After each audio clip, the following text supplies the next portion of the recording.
عجل فرجہم. کل میں نے بڑی تفصیل سے آپ کو سمجھایا کہ اگر کسی انسان کو مجھے پہچاننا ہے تو مجھے اس کی شخصیت کے بارے میں کچھ نہ کچھ پڑھنا پڑے گا. مولانا ضمیر اختر صاحب جب ٹی وی پر گئے تو مد مقابل دوسرے مکتب کے، میں اس مکتب کو مکتب خلفاء کہتا ہوں اور اس مکتب کو مکتب اہل بیت کہتا ہوں.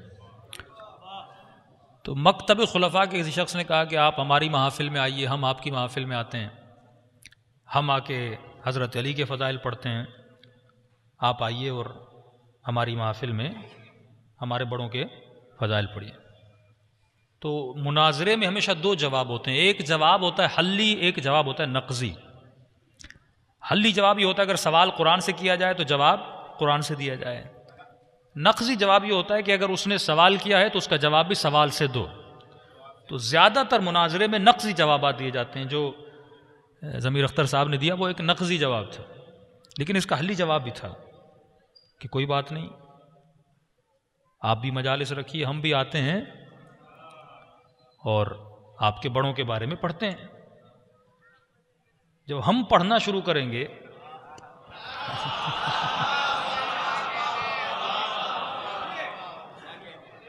آپ پڑھنے نہیں دو گے.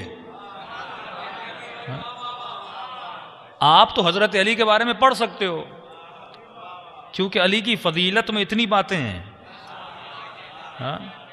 باب مدینۃ العلم علی بن رہے ہیں، یا علی انت منی بمنزلۃ موسیٰ علی بن رہے ہیں، جنت کے جوانوں کے سردار علی کے بیٹے بن رہے ہیں، سیدۃ النساء العالمین علی کی زوجہ بن رہی ہیں، نبی کے کاندھوں پہ سوار علی ہو رہے ہیں، من کنت مولا علی کے لیے آ رہا ہے، شب ہجرت بستر نبی پر علی سو رہے ہیں، میدان مباہلہ میں نفس نبی علی بن رہے. تو ہمارے پاس تو ہے بہت کچھ پڑھنے کے لیے، لیکن سوال یہ جن کی آپ خواہش رکھتے ہو کہ ہم آئیں پڑھیں، تو آپ ہمیں 1 گھنٹہ تو ہم پڑھتے ہیں،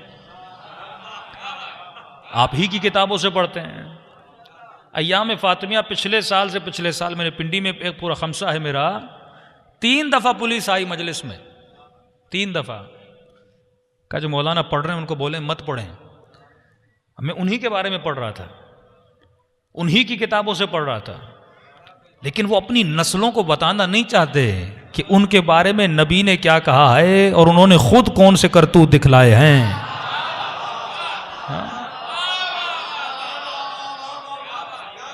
تو میرا مقصد یہ ہے کہ دھاڑے مارنے سے کچھ نہیں ہوتا، اور یہ روش ممبر سے ختم ہونی چاہیے. اگر میں سیدہ کے قاتل کو دھاڑے مار کے جذبات خطابت میں آ کر کافر بھی بنا دوں، یہ راہ اور روش صحیح نہیں ہے، کیونکہ آپ غصے میں اور دھاڑے مار کے جوش خطابت میں اسے کافر بنا دو گے اور وہ بھی کل جلوس نکال کے آپ کو کافر کہیں گے. ہم کسی نتیجے پہ نہیں پہنچیں گے. ہمیں اس ٹاپک کو چھیڑنا چاہیے جس ٹاپک سے ہمیں فائدہ ہو. اور دشمن اتنا تیز تھا جس کی شارپنس کو ہم لوگوں نے نہیں سمجھا. ہمارے قدیم علماء ممبروں پر جس ٹاپک پہ سب سے زیادہ گفتگو کرتے تھے وہ ٹاپک خلافت کا ٹاپک ہوتا تھا. ہمارے شاعر، ہمارے مشاعرے، آپ دیکھیں گے قدیم شاعری، قدیم خطابت، سارا جو مین محور ہوتا تھا وہ خلافت ہوتا تھا. اور اس خلافت کے ٹاپک پر شیعوں کو اتنی گرفت ہے وہ آپ کا مقابلہ نہیں کر سکتے. لیکن اگر شہادت سیدہ پہ اگر آپ آ جائیں گے، آپ ان کی کتابوں سے ثابت نہیں کر سکتے. کیفیت شہادت، دروازے کا گرنا، جناب محسن کا سخت ہونا، ان ڈیٹیل آپ ان کی کتابوں سے ثابت نہیں کر سکتے. کافی ایسی چیزیں ہیں جو ہمارے اپنے مصادر سے ہیں، ان کے مصادر میں نہیں ہیں.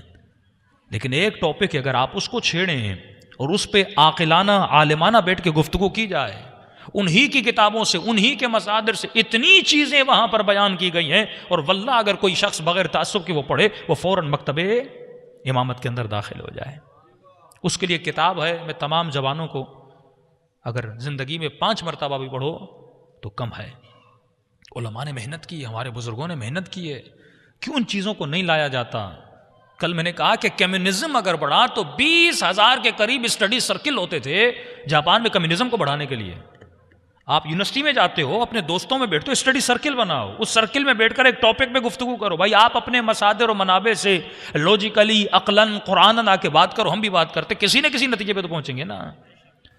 تو یہ کتاب تھی السقیفہ،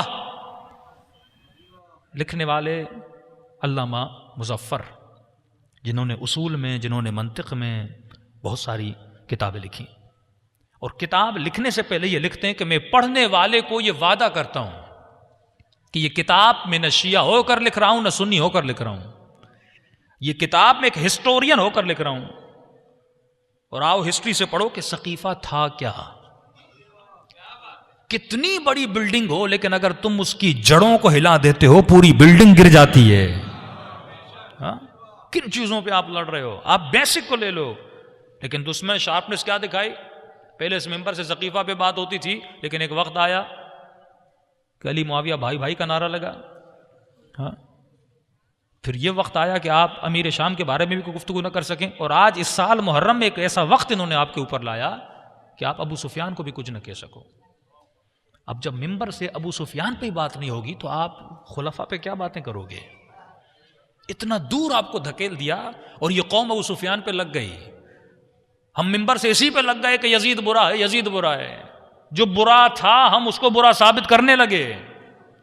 وہ یہی چاہتے تھے کہ آپ یزید پہ اٹکے رہو اور پچھلے آپ کو یاد نہ رہیں، جن کی وجہ سے یزید یزید بنا، جن کی وجہ سے کربلا کربلا بنی، جن کی وجہ سے واقع کربلا آیا. ایسا ہوا کیا تھا رسول خدا کے جانے کے بعد؟ تو یہ بہترین کتاب ہے السقیفہ، جس کا پرشن میں ترجمہ ہے کہ جس کا اردو میں اگر ترجمہ کیا جائے، اس رسول خدا کے جانے کے بعد پہلی سازش. السقیفہ فارسی میں، اسلام میں سب سے پہلی سازش کے نام سے. اب مجھے نہیں پتا اردو میں اس کا ترجمہ کون سا ہے. دوسرا، قرآن سب سے بہترین ہتھیار ہے آپ کا. قرآن پڑھیے، سورہ احزاب پڑھیے. سورہ احزاب کی وہ آیتیں جن میں خدا نبی کی بیویوں پہ غصہ کرتا ہے کہ حبیب اس چیز کو تم نے اپنے اوپر حرام کیوں کیا ہے جس کو تمہارے رب نے تمہارے اوپر حلال کیا ہے. کوئی نبی کی بیوی نبی سے ناراض ہو گئی تھی کسی چیز کی وجہ سے، نبی نے اس چیز کو اپنے اوپر منع کیا، اللہ ناراضگی کا اظہار کرتے. دوسرا فرماتے ہیں کہ اے نبی کی بیویوں، اگر یہ نبی چاہے تو تمہیں طلاق دے سکتا ہے، اور تم یہ سمجھتی ہو کہ اس کے پاس کمی ہے کسی اور کو اپنی زوجیت میں اختیار کرے. مسلم مومن اتنی عورتیں ہیں، یہ جسے چاہے اختیار کر سکتا ہے. تیسری چیز، خدا تحدید، یعنی خدا دھمکی دیتا ہے، یہ طلاق کی دھمکی دی ان کو. دوسری دھمکی یہ دی، ان کی طرح نہ بنو جس طرح نوح کی بیوی تھی اور جس طرح لوط کی بیوی تھی. چوتھی چیز جو خدا نے بیان کی کہ تم نے اس راز کو فاش کیوں کیا جو نبی نے تمہیں بتایا تھا. ابن عباس نے جب جناب عمر سے پوچھا، خلیفہ ثانی کا دور تھا، اور کہا کہ میں آپ سے کچھ پوچھنا چاہتا ہوں قرآن کے بارے میں. کہ ابن عباس، اگر کوئی قرآن کی ایسی بات ہے جو مجھے پتا ہے مجھ سے پوچھو، ڈر کیوں رہے ہو؟ کیونکہ جناب عمر شارٹ ٹیمپر والے تھے، جلدی غصے میں آ جاتے تھے. تو ان کے غصے کی وجہ سے ابن عباس بھی ڈرتا تھا کوئی ایسا سوال کروں جس میں یہ غصے میں نہ جائیں. تو کہ میں آپ سے پوچھنا چاہتا تھا سورہ احزاب کی وہ آیتیں نبی کی کن بیویوں کے بارے میں؟ اچھا، یہ جتنے بھی باتیں کر رہا ہوں یہ تمام اہل سنت کی کتابوں میں، مسلم میں، بخاری میں، مسند میں موجود ہیں. تو جناب عمر کہتے ہیں یہ دو نبی کے ازواج کے بارے میں، ایک کا نام حفصہ ہے، دوسری کا نام جناب بی بی عائشہ ہے. راز کیا تھا جس راز کو انہوں نے فاش کیا تھا؟ جو بتانا نہیں تھا انہوں نے بتایا تھا. اچھا، یہ تمام طرح اہل سنت بتاتے ہیں کہ وہ راز کیا تھا، لیکن فرق یہ کہتے ہیں کہ نبی نے اپنی بیوی کو بشارت دی تھی. اس کو پازیٹو وے میں لیتے ہیں. ہم کہتے ہیں یہ بشارت نہیں تھی، اللہ کی دھمکی تھی. یعنی ایک ایسی چیز جو خدا نے اپنی بیوی کو بتایا اور بیوی نے بغیر اجازت کے اپنے والد کو جا کے بتا دیا. اور اللہ کا لہجہ سورہ تحریم پڑھیے، بہت سخت لہجہ ہے پروردگار عالم کا، اور اس لہجے میں خدا نے آج تک کسی سے بات نہیں کی. اور منافقین کی وہاں پہ نشانیاں بتائی گئی ہیں. دو نشانیاں منافقین کی، ایک وہ منافقین جو مدینے میں تھے نبی کے ساتھ، لیکن دوسری آیت میں فرمایا وہ منافقین من الاعراب، اعراب سے مراد عرب نہیں ہیں، یعنی وہ بادیہ نشین عرب. جو وہ مستضعف جنہوں نے اسلام کو سمجھا نہیں تھا لیکن مسلمان ہو گئے تھے. فرمائیے دو ایسے گرو ہیں، ایک مدینے میں بیٹھے ہوئے منافق جو تمہاری صفوں کے اندر ہیں، دوسرے وہ منافق جو عرب ہائے بادیہ نشین ہیں، جو صحراؤں میں رہتے ہیں، جن کے پاس تمیز نہیں، جن کے پاس عقل نہیں، جنہوں نے شعور سے فکر سے اسلام کو تسلیم نہیں کیا. فرمائیے دو گرو ایسے ہیں جن سے اسلام کو نقصان ہوگا.